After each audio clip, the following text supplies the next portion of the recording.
What is up, everybody? Random Random Man here, bringing you my review for Indiana Jones and the Great Circle. Now, if you are a regular viewer of mine, you would see that this is the first time I am ever reviewing a video game. Now, don't expect this to be a regular thing if you're not a regular viewer of mine, but I hope you do stay tuned for what else I have to offer up here on my channel, as this I felt was a special case that in me looking at this game specifically, having played through and completed it and now talking about it in front of an audience, I wanted to go ahead and do so for a few reasons. One, as I just mentioned, this is the first time I'm ever reviewing a game as opposed to movies or the occasional TV show, so I thought this would be a cool thing to do. Secondly, this past weekend, I spent the bulk of that weekend playing through this game, and there were no new movie releases that I was seeing and reviewing. I mean, I have not seen any of the 10 Conjuring universe films. There are now 10 total, and the past or the most recent one, I should say, just made a ton of money, and we're apparently getting more with a prequel or something, even though that was the last one, whatever. And then the Hamilton theatrical release for the 10th anniversary of the Broadway show, I had already seen when it was released on Disney Plus 5 years ago. It was originally supposed to go to theaters, but then pandemic happened, and now it got a theatrical release. So yeah, technically I already saw and reviewed that. So yeah, no review from this past weekend for a movie, so now I'm using this to suffice, I guess. And again, special case. And then the third reason and the biggest reason of all that I am making this video, I am a massive Indiana Jones fan, as Raiders of the Lost Ark is my favorite movie of all time. Indiana Jones is my favorite movie character of all time. I mean, I've gone on about my love for Indiana Jones in past videos. Two videos in particular are Indiana Jones related here on my channel. 2 years ago, before the release of the Dial of Destiny, I actually got to see Raiders of the Lost Ark in a theater, so I did a movie review all about that. And then, of course, when Dial of Destiny got released in theaters, eventually after that, in the months that came, I did a proper review of that movie too. So if you're interested to know my further thoughts and love for Indiana Jones, I will leave links for those videos in the description. But yeah, Raiders of the Lost Ark, my favorite movie of all time. I love all things Indiana Jones mostly, and with the advent of this game, Indiana Jones and the Great Circle having been announced and been released, you know, a lot of hype was around it. I mean, a AAA title. This is a AAA title, and we're getting the treatment for Indiana Jones in the current generation of consoles. Here I have my PlayStation 5. This game was originally released back in December of last year, 2024, for the Xbox Series S and X, but it was announced that it was going to get a port for the PlayStation 5. In the months that came, it came out this past April, I believe, and you know, I eventually finally bought the game and have played through it this past weekend, as I mentioned. I spent the bulk of it just playing through the game, and yeah, I wanted to go ahead and get my thoughts out there as to what I thought of this, as technically now the latest installment of Indiana Jones. Now, I have, given that I am a big fan of this brand, franchise, whatever, I have in the past played through some Indiana Jones games. And to quickly run through my history with Indiana Jones as a video game franchise, of course, he spawned off of the films into TV and many other different mediums. The first Indiana Jones game that I played was Lego Indiana Jones back in 2008, before the Kingdom of the Crystal Skull film came out. Specifically, I played it on the Nintendo DS. You know, that's a lot of fun. Lego games are fun. I think it did a pretty good job summing up what those movies were all about in Lego form. Indiana Jones and the Fate of Atlantis is a point-and-click adventure game back from the 1990s that is one of my all-time favorite video games. Top 10 for sure. As he goes on an adventure, of course, looking for the lost city of Atlantis, trying to stop the Nazis from doing so. I mean, that story was like, you know, cinematic enough to be put into a movie, and a lot of people thought that was the greatest Indiana Jones movie that never was. And, you know, again, I adore that game. Yeah, so great. And then Indiana Jones would eventually get into the jump to 3D with Indiana Jones and the Infernal Machine, which is, it's a Tomb Raider clone, so it plays a lot like Tomb Raider with the tank controls and everything like that, and similarly with what you do in the game and exploring and fighting off characters and such. But I thought it was a very good Tomb Raider clone at that, and telling another adventure. This is the first time he actually went up against the Soviet Union, even before Kingdom of the Crystal Skull. And then the next 3D adventure game that Indy would pop up in is Indiana Jones and the Emperor's Tomb. This time he's going up against the Nazis with ancient Chinese treasure. This is more of a brawling 3D action adventure platformer. There was a bigger emphasis on combat with the whole fighting system that was in there. The same developers of that game also did the Buffy the Vampire Slayer game, which that was a beat 'em up game as well, so similar system. That's a fun game as well too. And there was also the Indiana Jones game, Indiana Jones and the Staff of Kings. That's the one I haven't played. That was a 3D game that came after that. I should go through that though. It is available to get digitally through the PS5s now that if I have further completed Indiana Jones and the Great Circle with the DLC that came out recently last week. Yeah, to get more of my fix, I could play that. But then, yeah, we lead up to now. Finally, we lead up to Indiana Jones and the Great Circle. And what is this game about if you don't know? So this game actually does take place after Raiders of the Lost Ark. It takes place in 1937, and it takes place in between Raiders and the Last Crusade.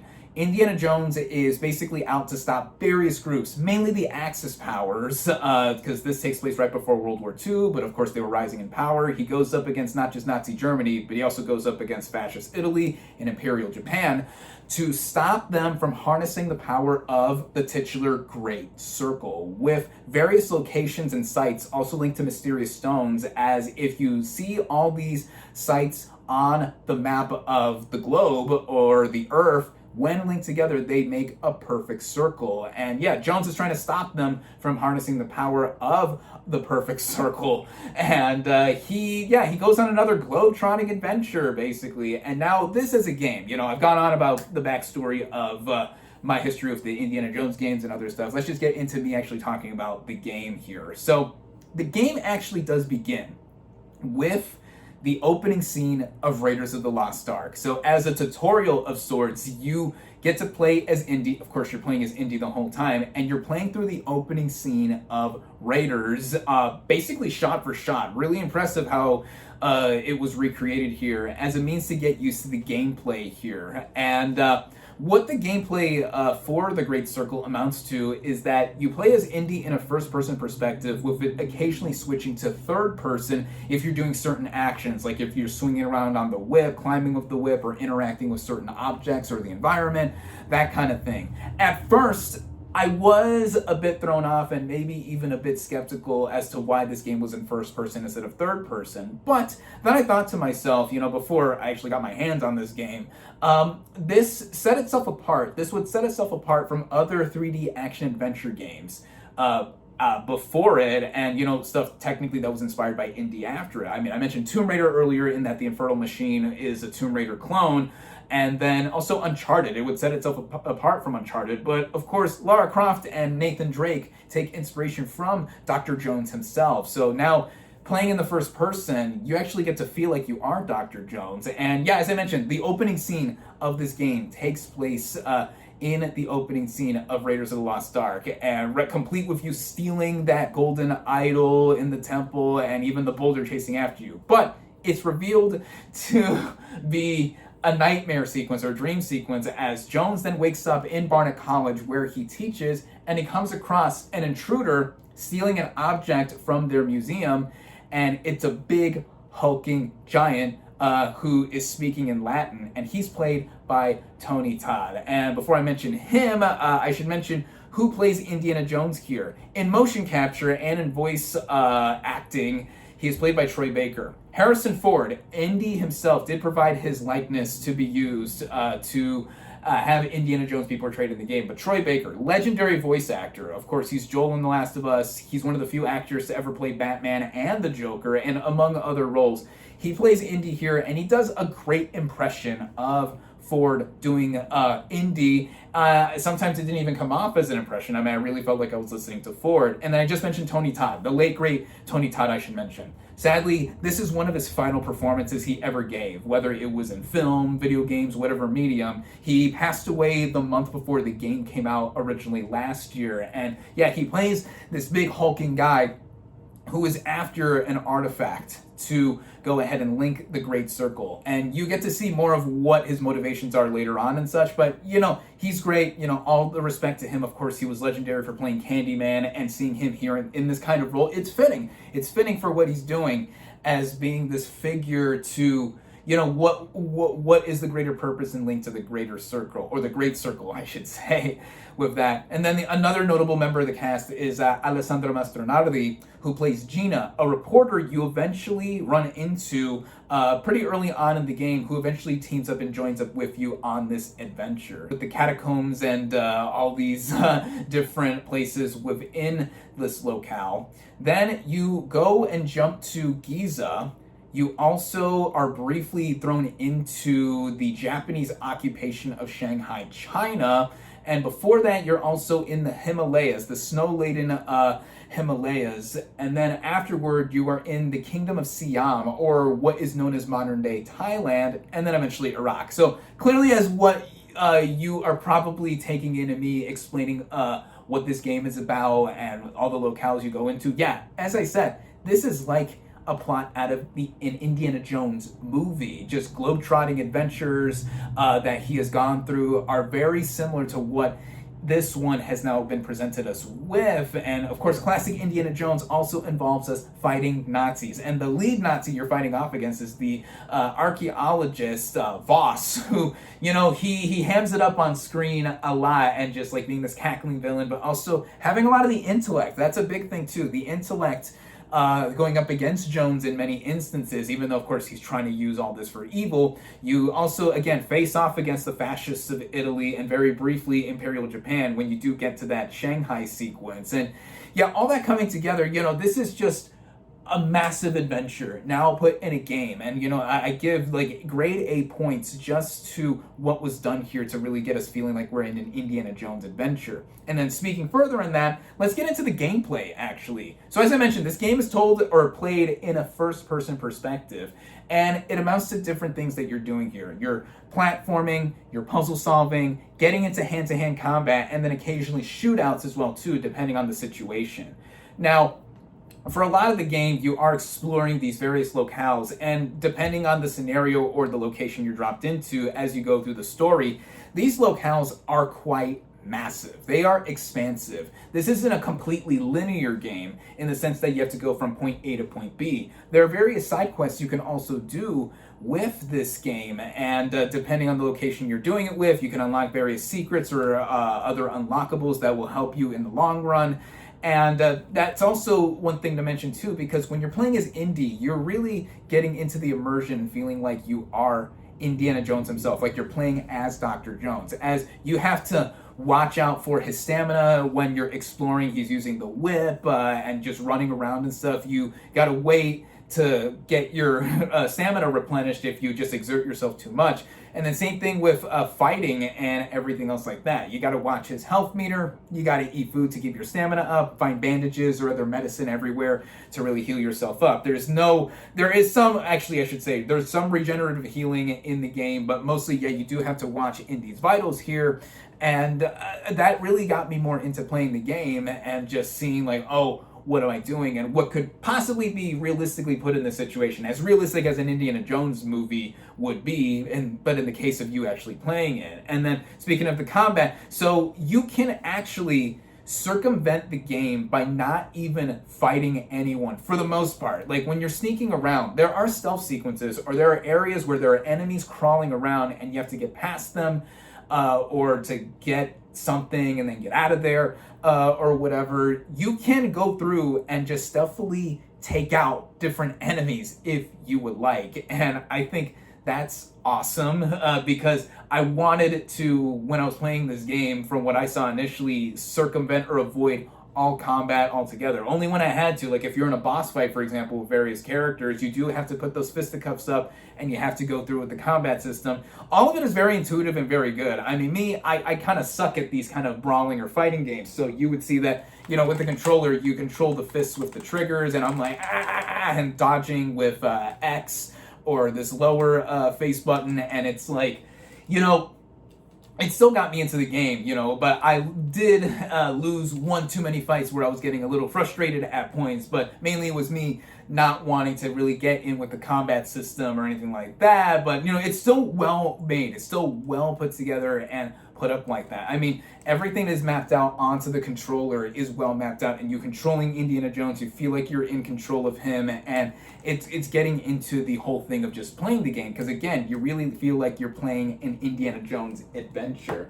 And then the presentation, of course, I mean, these captures that I have right here on the screen are not doing the game justice. The game is absolutely gorgeous. This game, with the various locations that I've mentioned by name, just show off the whole graphical power of these consoles from this generation, and just pushing what can be done and really getting into it. I mean, again, seeing the recreation of Raiders of the Lost Ark, the opening scene of it at the beginning of this game, was something that I think is truly praiseworthy. And then just getting into the game altogether, just like playing it and going through with the pacing and all that all together. I beat this game in about 23 hours over the course of this past week. I actually beat it at just before 1 in the morning this morning, because I was 85% of the way through the game before I picked it back up again, and I was like, you know what, I should just try and beat it. And I did it over the course of this past week. I got the game 2 Tuesdays ago, and then yeah, I was intending on talking about this game at some point, so I was kind of breezing through it to go through and wanting to talk about it, but also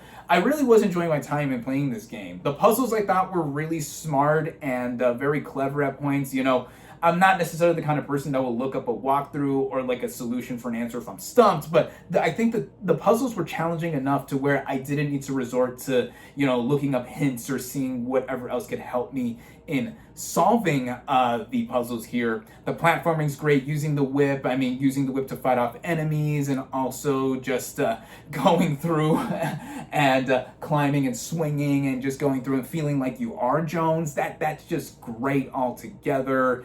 And everything else when it comes to just how the game is paced and going through the various locales and the story, the acting, the writing, the overall direction and focus of what the adventure is, I was absolutely loving altogether. The game isn't perfect. As a game, you are aware that you are playing a game. How many times am I going to say game in just a few short seconds? But in some instances, yeah, you can tell, like, you know, it's either how the system was set up or at least how the game was designed, that not everything is fully tuned out. So with the stealth sequences, I should mention in particular, the way that they play out. So when you're with Gina, or when you're with Gina, as opposed to being alone and doing the stealth sequences, she'll point out, oh, they'll see you, a Nazi, there he is, he'll see you, anything like that. But sometimes you'll see Gina crouching or standing up in front of a Nazi or another enemy, but they don't see her. Only when you are in their line of sight will they see you. So it's only when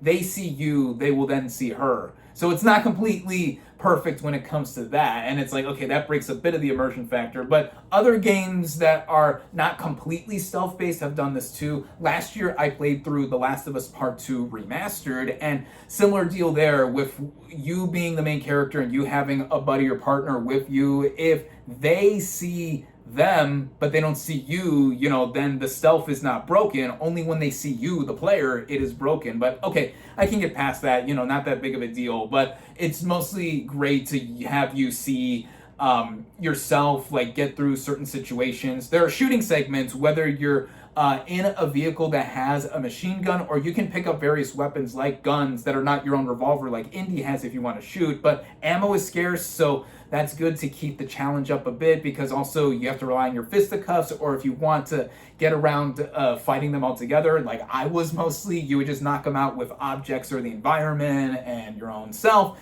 That is great. That is what I was doing. And coming all together, yeah, the game, what can I say? I mean, I've been praising this game nonstop, and, you know, there's minor quibbles here and there, some graphical glitches that I noticed too in the background and stuff like that, but these are minor. These are minor gripes that I have with an otherwise, for lack of a better word, great game. Indiana Jones and the Great Circle is a great game. It really is now one of his great adventures that he has now gone on. No matter the genre or the medium, I should say, no matter the medium or anything else that he has gone through. And that's just a great thing about games. And, you know, seeing the progression of Indiana Jones as a character in video games is just nuts as well, too, because a couple months ago, I actually went to an arcade nearby the town where I work in, and there was a cabinet that had the Indiana Jones and the Temple of Doom arcade game on it. And that is a challenging game. That is a challenging game, as the angry video game nerd himself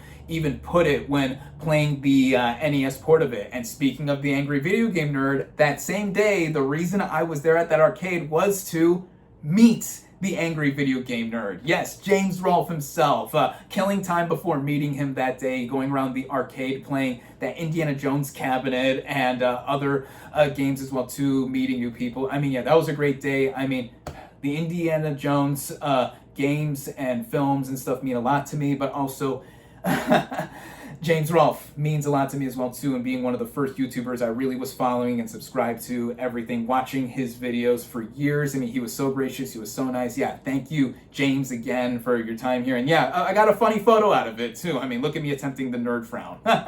So that's all great. But yeah, back to Indiana Jones and the Great Circle. Again, I think it is a great game, and you know, what games have now become now. I mean, I'm a gamer. Yeah, but I'm not as much of a gamer as I was maybe when I was younger, like 15 plus years ago or so. Mostly the games that I play now, if you want to know the type of games that I play. You know, every day I play with my cousins. I either play stuff like Fortnite, Marvel Rivals, or Phasmophobia. Occasionally I'll play like a story-based game like this one. I mean, when I first got my PS5 last year, I did play through Uncharted 4 and Uncharted The Lost Legacy in that Legacy of Thieves collection that came out for the PlayStation 5. And then again, I played through The Last of Us Part 2 Remastered. And the last game that I actually beat before getting Indiana Jones and the Great Circle is this game called Bomb Rush Cyberpunk. I got this for Christmas last year, and I barely beat this game at the end of this past month. And, you know, it's a very fun game. I definitely recommend playing this. If you're into games like the Tony Hawk games or Jet Set Radio, that's one of my all-time favorite games. This game is basically a mix-up of both. So yeah, that I would say you should play as well too, along with Indiana Jones and the Great Circle. As if you couldn't tell already, I loved this game. I highly recommend it. If you don't have a system to play this on, at least go through and see some of the cutscenes and gameplay to see what this game really has to offer and show. As, you know, it really is impressive just on a narrative level, and seeing all this put together to really feel like you are experiencing Indiana Jones and being on an adventure that he would be on in film or any other medium. So yeah, once again, Indiana Jones and the Great Circle, highly recommend this game. What would I rate it? Well, given my rating system, I rate movies and shows out of 5 stars. If I were to rate this game out of 5 stars, I would say that Indiana Jones and the Great Circle gets 4.5 out of 5 stars. And there you have it. Thank you all, as always, for watching. Be sure to like this video, comment on what you thought of Indiana Jones and the Great Circle if you've played through it. Social media links in the description. Subscribe to my channel for more, and I'll catch you on the next movie review.